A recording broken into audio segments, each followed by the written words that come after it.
Hello students, this is Dr. Srikanth Vadnala, Doctorate in Management Studies, MBA in Healthcare Management. Welcome to Dr.BRAOU Ambedkar Open University. Today let us discuss about the challenges and effective strategies in operations management. Before I get into the topic, let me make this very clear. Usually when any individual, they think about hospital, they think about doctor, they think about medicine, they think about surgery. But let me tell you one thing, the most of the hospitals, if that is failing, it is not just because of doctors, it is not just because of their other things, it could be mainly because of their operational challenges, operational breakdowns. So that is the reason our operations management is so important, and especially for hospital administrators, it is essential for us to understand what are the challenges and what are the effective mechanism to overcome these challenges. So let us get into it. We are not going to discuss about the theory, because the hospital management, hospital operations is not about a theory. It is all about the practical instances. When a patient comes, he comes with the emotion. When a patient comes, he comes for the treatment. So every patient, every process is different. Unlike you go a manufacturing unit, there is a standard way of getting the raw material, whereas when we are talking about the hospital, every patient, their disease burden is different, their body reciprocating to the clinical treatment is different. Therefore every day you have a new challenges, every day you have a mechanism to control these new challenges and overcome the operational inefficiencies.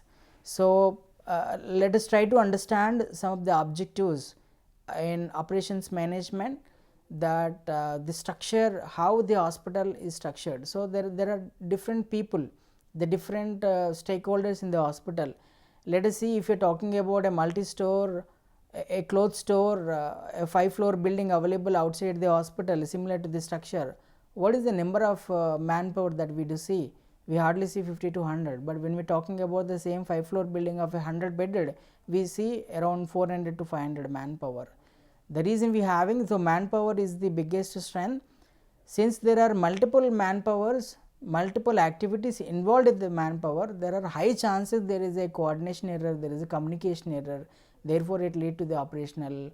So since there are multiple people involved, it is essential for us to understand the operational structure in the hospital and identify the operational risk and the bottlenecks.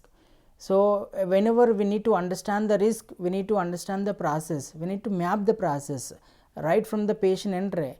In last session, in OPD session, that we talked about the different activities when patient comes in for the outpatient, what are the sequential activities. Just to reiterate, when the patient comes from the outpatient, comes for the outpatient department, the registration, the billing happens, then I meet the clinician, then the necessary investigations are advised, he goes to the diagnostic, get the investigation done, come back with the report and meet the consultant. If there is a admission requirement, then he will suggest for the admission, then he gets into the inpatient. When he comes for the inpatient, so there is the initial assessment happen, there are DMOs, there are nurses, there are security guys, there are maintenance team. So there are multiple stakeholders and the multiple processor actually happens. So there is a dietitian who come for the diet, and there is a DMO who understand your ongoing clinical changes and report to the primary consultant on periodical basis. There is a nurse who continuously monitors you and infuse the medication as prescribed by the primary consultant. When we got to understand the different processes and map it, when we are mapping the services, there are different risks involved as the different stakeholders are involved, and we need to overcome these bottlenecks in order to have a better effective operational management. So link these operations with the finance. Whenever, I mean, in the hospital, whenever we talk about it, at the end of the day, how patient is happy, how hospital or how organization is healthy in manner. And in link with the quality indicators, the quality indicators will allow us to understand where you stand and where you want actually focus. In order to focus that objective, what need to incorporate the new changes into the system. So that is how it is essential to link your operations with the finance and the quality. So The improvement strategies, how we will understand, as I said, the flow of patient, the flow of material. So, when we talk about operations, it is not just about the patient, we also need to understand about the material. Let us say a daycare chemotherapy patient got admitted at 8 am, but if the medicine is not available on time and if it comes after 4 or 5 hours of admission, how that it would be. So, you also need to understand how our material or the consumable or drugs are arranged in time for it, and how the flow of the staff. We also talked about during our layout in OPD, layout in inpatient department, there should be the different flows for the patient, for the staff, for the public, and the flow of money, how it goes from the different area. When you actually track all these things, then we will able to understand the issues. So, what exactly that we are trying to understand? It is the systemic coordination of a people. What does it mean? Let us say that if I need to do, if a surgeon is need to do a surgery, it is not just about the surgeon availability or the anesthetist availability.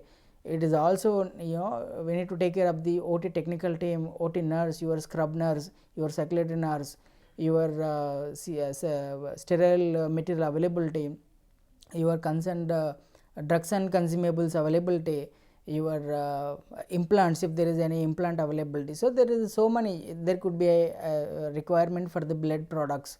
So, it is a systemic coordination of all the people to achieve one surgery. So, that is the reason the systemic coordination is very much important. When you got to understand this process in alignment with our infrastructure in a timely manner and execute, that is where actual operations will go in a much smoother way. I always look at the operations is when it is a communication, a bridge between your infrastructure and your patient. When I talk about infrastructure, it means that you are trying to utilize your manpower, your infrastructure, your capacity, and executing and giving it to the patient. So, the entire flow, converting your infrastructure into the patient satisfaction, is the overall operations of the organization. So, in any organization, what is the goal? To keep it, the right kind of a treatment should be available for the right time at the accepted cost. Why I am saying it so? Let us say an example of a patient coming with a brain stroke, that he would needed to do immediate immunological investigation for further understanding whether is there any bleed in the intracranial area. If that is so, then he might need to get operated on emergency basis. When you do not have a proper mechanism of keeping, getting the evaluation done on a timely basis, if your neurosurgeon is already, or if your surgeon is already stuck up in some other case, then your entire system goes. So, we will end up in losing the window period of the patient. Therefore, there are chances to lose the patient is more high. So, therefore, hospital operations is the backbone for any organization, and as I said, so when it compared to the manufacturing unit versus hospital, there is a predictable outcome. Let us say in a day that you will tell that I need to produce 100 units of so and so product, whereas when it comes to the hospital, there is no predictability, and the standard output more or less same for the product when it comes to the manufacturing, but hospital we never know which patient responds on medicine and in what situation that they have come, because every individual has got their own mechanism to respond on a medication. The standard medication may remain same, but the output of the patient comes on the different scenarios, taking their other comorbidities or maybe other situation into consideration. So, the delay in the manufacturing will only have impacting on their P&L, but when we do any delay activities in hospital, it would definitely have impact on the life of the patient. So, it is not at all a machine driven as like in manufacturing, it is always a human driven approach. However, the big building that you have, if you have a doctor, if you are not having a doctor of adequate knowledge, then output always have its own consequences.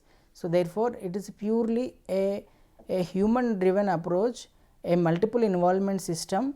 Therefore, the coordination and communication is so essential, and we are talking about hospital as a complex system, that we have already given an example. Why it is so complex system? Because you got to do the clinical thing.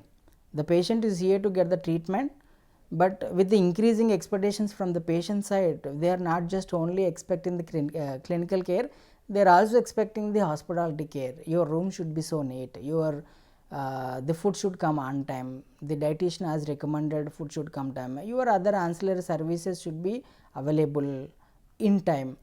And not just about it, the logistics, the medicines which is advised, the consumable which are prescribed should be available on time, and the emergency system altogether it becomes a complex system.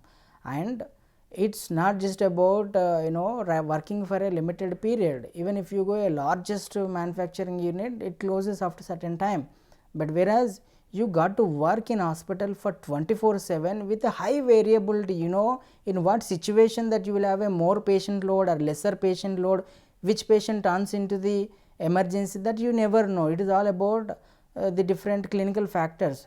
Therefore, there is a zero tolerance for any delay. The delay means we may lose the patient, and therefore we should have a policy of a zero tolerance for any delay in any services. So, if you need to understand the operations in a core dimensions, I would prefer to mention in this way. One is the patient flow, other one is the capacity management, which tells that you have certain let us say that you got a robotic services, you have a transplant, you have a high end ICUs, you have ECMO and all other services, and how effective that you are able to utilize your infrastructure capacity to the patient and your workforce productivity. Having it said, so you have an adequate number of people, but having placed in a different working pattern without considering your peak working hours or high occupancy in particular floors and ICUs will again have a productivity related issues. So, the infrastructure utilization is again the responsibility of the operations guy, that we should ensure it. Let it say that your operation theater utilization, if your operation theater starts by late, or if there is a delay in between the two surgeries, there is a ideal time in between the surgeries due to lack of proper scheduling. So, all these things will come under the infrastructure utilization, and your supply chain and inventory maintenance also part of the operations. I am going to tell little more detail as we talk in detail. Your vendor evaluation will come into the picture, and your information system plays a pivotal role in patient care. So, why the patient flow is the backbone of the hospital, as like your circulation, the blood circulation, how it is so vital for a human body to protect and to maintain all organs inactive. Same way your patient flow is also essential in a hospital to survive and sustain as well. So, arrival to discharge, it is a continuous flow. It is not that patient is taking some gap there, you are going for a shopping, you are doing it for an hour, you sit there for some time, then you do it. No, when a patient comes, right from the entry till the time of discharge, it is a continuous process. There are multiple activities. Even if the one activity gets delayed, if it is not planned effectively, then there is a chance of delay, there could be a chance of patient dissatisfaction. So, that is how it is. And when your flow efficiency increases, your patient satisfaction increases, which in turn increases the hospital organizational financial growth as well. So, what are the major bottlenecks, if you need to understand in a simple way? I am not talking about the larger processes, these are the simple processes which can any a hospital administrator should understand and should know it actually. So, the simple things, the registration delays, doctor scheduling mismatches, you give an appointment at 8 a.m. and doctor available by 9 a.m. So, this kind of a thing, and a diagnostic TAT delays. So, there could be a sudden emergency investigation which comes into the system, and therefore, your scheduled investigations get delayed.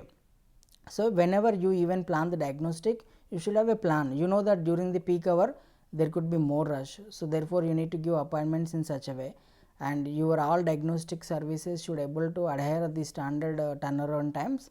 And the biggest challenge for any healthcare organization, though it looks simple, but it is of course the biggest challenge is the discharge processing delay, whether it is a cash paying patient or insurance paying patient or public sector cashless utilizing patient or any other public service patient.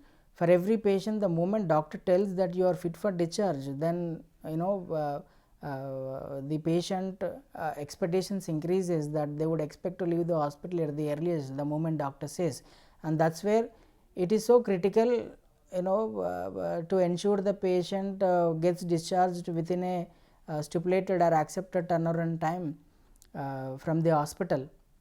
And as I said, the capacity management is essential. You may be having 100 beds, what is that occupancy that you are looking for, and what is the proportionate ICU utilization that is used, your operation theatre, your diagnostic services. What I need to specifically tell for any hospital, whether we look at in a revenue point of view or high prioritization which goes for the ICU, operation theatre and your emergency department, and of course the diagnostics. So, when these are high volume, probably in terms of the revenue and also in terms of the number of patients, and it is essential for operations team to focus on these areas very clearly.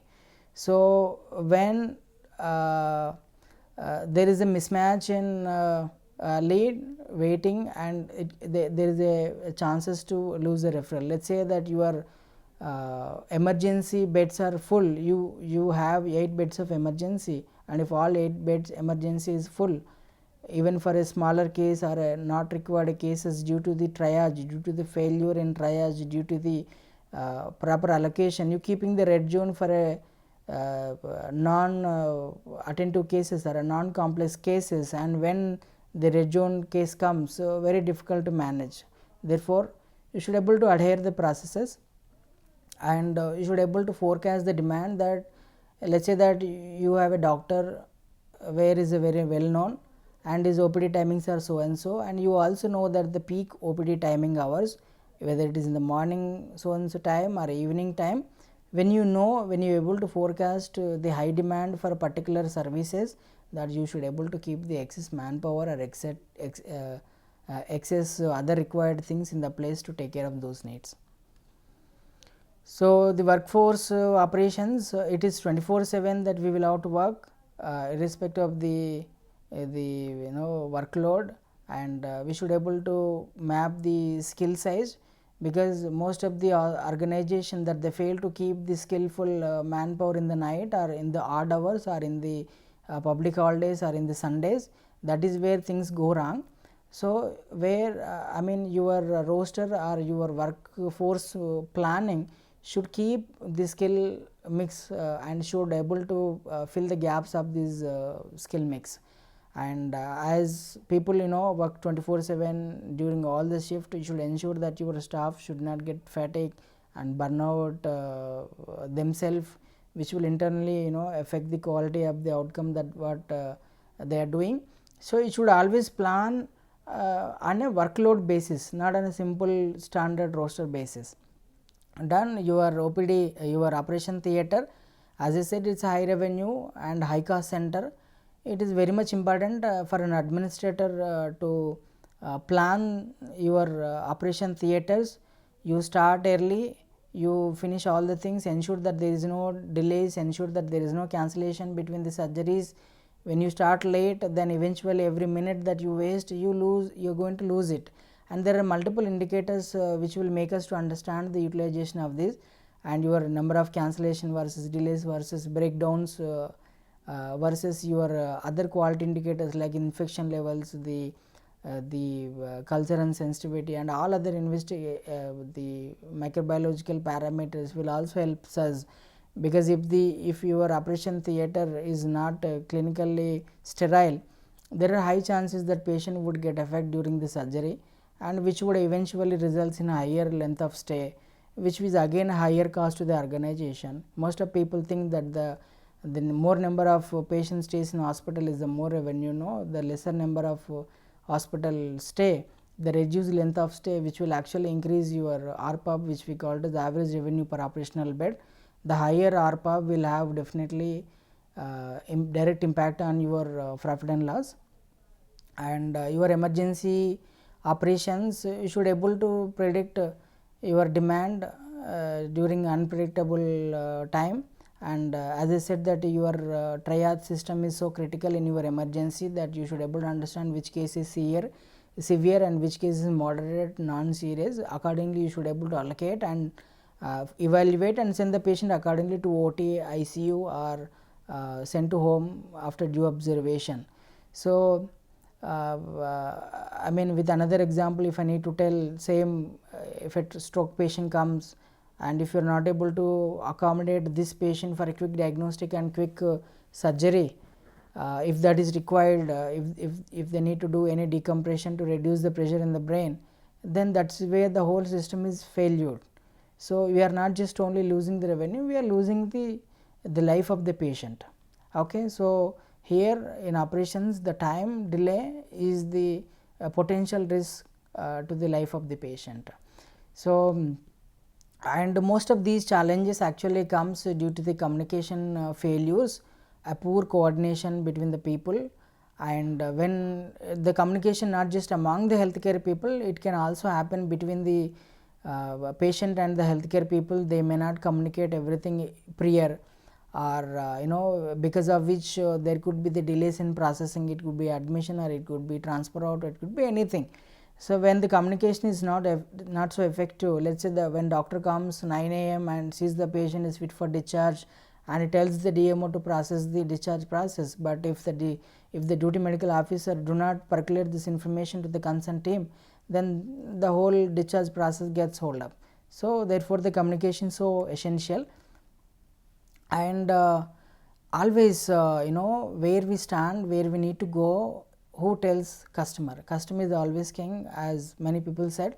So whatever customer says that they have problem, whether it is during the hospitalization or once the patient get discharged, we always prefer patient to convey their feedback during the hospitalization. And the experiences that you should ensure between each services, and to ensure that we close the gaps between it, right. So the opportunity loss, as operations guy, you should know how many patients are coming every day. If there is a chance for me to review, I will do everyday review, every week review, which tells how many patients are coming for consultation, for how many patients are investigations are advised, how many are getting done at our hospital, or what is that the revenue which we are losing because of the service not availability, or patient going out because of no proper communication from our team. So these are all opportunity loss which are essential for operations guy to understand.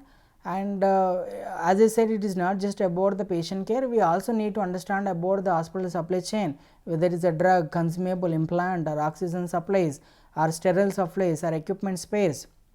All these things are actually helping the organization and the patient to avail the services in time. If these materials are not available on time, which would definitely impact the overall patient care. And the control mechanism, so since some of the material are high cost, and we divide this inventory into the different category, there are many ways to understand it. The predominant ways to understand it is ABC category and VED. High, A mean high, B medium range, low cost, C is low cost, VED is vital and essential and desired. So the high cost, I mean usually we don't have to keep the desired product when it is a high cost. The combination of A, D is absolutely that which we can avoid. It is not just about keeping the material readily available for a patient, it is also essential for us to understand whether this material is going to be the dead stock for us, or is it going to incur extra expenses for the organization, is also need to understand by the administrator. When you do all these things, it is not just a manager, you become the leadership, you become the hospital leader to rule it. So the category of A, high cost and vital, are top priority, which need to be have a tight control on it. And the low cost material and vital, yes, we should maintain the safety stock. Low cost and vital, always that we should make it available. High cost and low priority, which we can avoid. So this is all about the inventory management in a short way, that if we can able to understand. and your vendor evaluation. There are certain services which are not available. So hospital mean you having a building, you having doctor, nursing and all the staff. It is not just alone sufficient for you to run.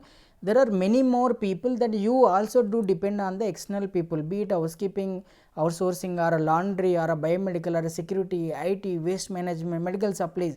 There are many people, around 30 to 40% or at least 20% of the people are from the outside, where you depend for your own patient clinical outcome. So therefore vendor management, your vendor the coordination, evaluation, maintaining their thing is very essential. And during the vendor evaluation, having a proper governance framework, be it a service level agreement or a KPI monitoring indicator, you should have a mechanism to track weekly, monthly, periodical review with the management whether the vendor is doing appropriately or not, having the audit system in place, and they should able to escalate when things goes wrong. And of course we should also have some of the adverse event outcome as in terms of penalty, not a mandatory, but it is essential for them to keep the align as we expect. And some of the operational linkage, I said that we should think that every operational flow, and we should link it to the financial and the quality outcomes. So the more you delay, it is waste, and which could actually the operational efficiency improves the sustainability. You will have a control and a revenue cycle management. Let us quickly see what actually revenue cycle management actually help the operational flow, or how it is important to understand the revenue cycle management in operations. Since the patient comes, from the time that patient comes till the time of discharge, there are different activities. Even post discharge, till the time that we receive amount from the insurance company, the different activities, map them and ensure that you get your amount back to the organization to maintain the financially healthy and all the things. So it is essential to understand in claim rejection rate, your authorization turnaround, discharge turnaround, your disallowances, unbilled revenue days are important to understand in revenue cycle. So if I need to tell the overall the structure and well-being of the organization, you should understand your outpatient, you should understand your operation theater, ICU flow, emergency. When you taking care of all these things, you are having control on your organization. And so your predictive operations, you should able to forecast your ICU demand or high ER demand and your OPD demand in place, so that you can reduce this crisis during the emergencies. And what I personally feel is the success mantra for a hospital administrator is take out your night shift manager reviews and observations, and get a review. Morning time, have a quick review meeting with all the people and all the in charges for 10-15 minutes, get their opinions and keep it in place. Ensure that your OT is scheduled on time and all the surgeries are taken place, your ER is ready for every emergency, and at the end of the day your patient discharge should go smoothly with a happy note. When all these things happens, and this is how that you can become a manager to hospital administrator or a leadership role. And these are some of the effective ways to mitigate the challenges in operation department. Thank you so much.